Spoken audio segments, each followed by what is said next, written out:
दोस्तों नमस्कार। मैं दुर्गेश कुमार। आज हम बात करेंगे उत्तराखंड विधानसभा चुनाव की। दरअसल देश के 5 राज्यों में विधानसभा चुनाव हो रहे हैं। इसमें से 2 फेज तक मतदान हो चुके हैं। द्वितीय फेज यानी द्वितीय चरण में जो मतदान हुए उसमें से 3 जगहों पे मतदान हुए। एक तो उत्तर प्रदेश के 9 जिलों के 55 सीटों के लिए, जहां पे 586 उम्मीदवार चुनावी मैदान में हैं। वहीं दूसरा गोवा में 40 सीटों के लिए 301 उम्मीदवार चुनावी मैदान में। इनके भाग्य का फैसला कल ईवीएम में सुरक्षित हो गया। दरअसल हम आज बात करेंगे उत्तराखंड की। तो उत्तराखंड विधानसभा चुनाव के लिए भारतीय जनता पार्टी के तरफ से पुष्कर सिंह धामी, जो कि मुख्यमंत्री के तौर पर चुनावी मैदान में हैं। वहीं कांग्रेस की तरफ से हरीश रावत कांग्रेस के मुख्यमंत्री के चेहरे के तौर पर चुनावी मैदान में हैं। वहीं उत्तराखंड विधानसभा चुनाव की 13 जनपद हैं। 13 जनपद में 70 विधानसभा सीटें हैं।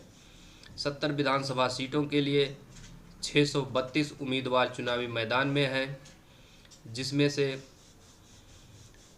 कुछ दिग्गज नेता हैं जिनकी साख दांव पर है, जिसमें हरीश रावत, सतपाल महाराज, पुष्कर सिंह धामी, जो कि खुद भारतीय जनता पार्टी के सीएम हैं और सीएम कैंडिडेट भी हैं। हम बात करें 2017 में, तो उत्तराखंड में 2017 में 65.56% का मतदान हुआ था, जिसमें से 46.5% मत जो है भारतीय जनता पार्टी को मिला था। वहीं कांग्रेस को 33% वोट मिले थे, जिसके चलते भारतीय जनता पार्टी को बहुत बड़ी सफलता मिली थी। यहाँ से भारतीय जनता पार्टी को 70 सीटों में से 57 सीटों पर जीत मिली थी।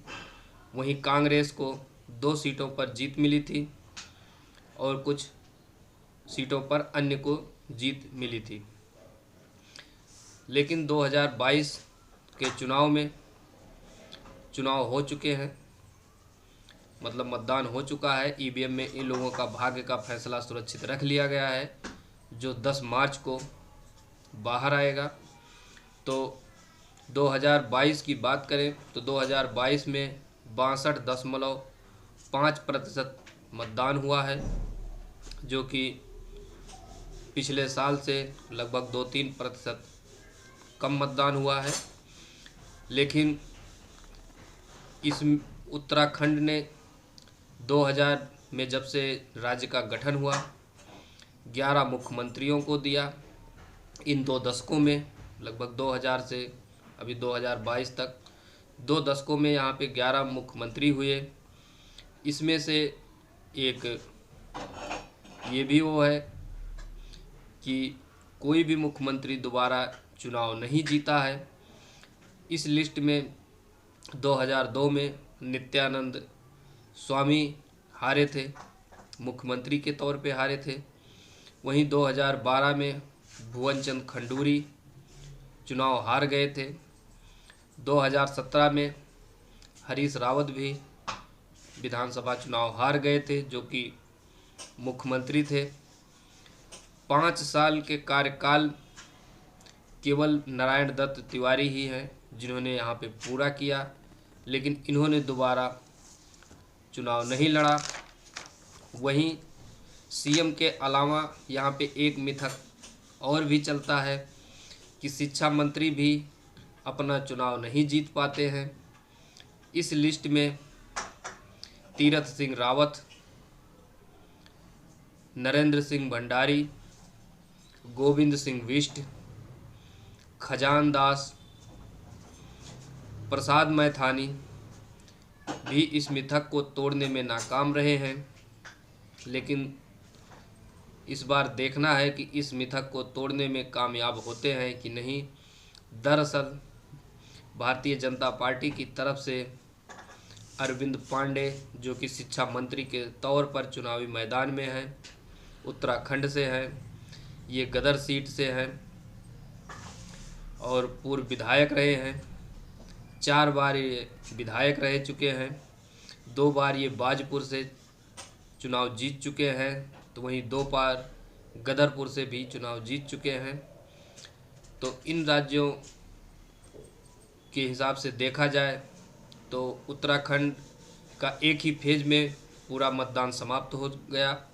एक ही चरण में लोगों ने 70 सीटों के लिए चुनाव कर दिया। चुनाव आयोग की तरफ से जो व्यवस्था की गई थी काफ़ी अच्छी मानी जाती है। ऐसा माना जाता है कि छुटपुट घटनाओं को छोड़ दें तो चुनाव शांतिपूर्वक संपन्न हो गया, क्योंकि चुनाव आयोग ने जो तारीफ़ की है, उन्होंने मीडिया की और वहाँ के लोगों की तारीफ़ की है कि चुनाव शांतिपूर्वक संपन्न हो गया। इसके लिए वहाँ की मीडिया और जनता को, प्रशासन को मैं धन्यवाद देना चाहता हूँ। आज की कड़ी में बस इतना ही। दोस्तों, हमारे चैनल को लाइक, सब्सक्राइब और शेयर कर देना और बेल आइकन को दबा देना।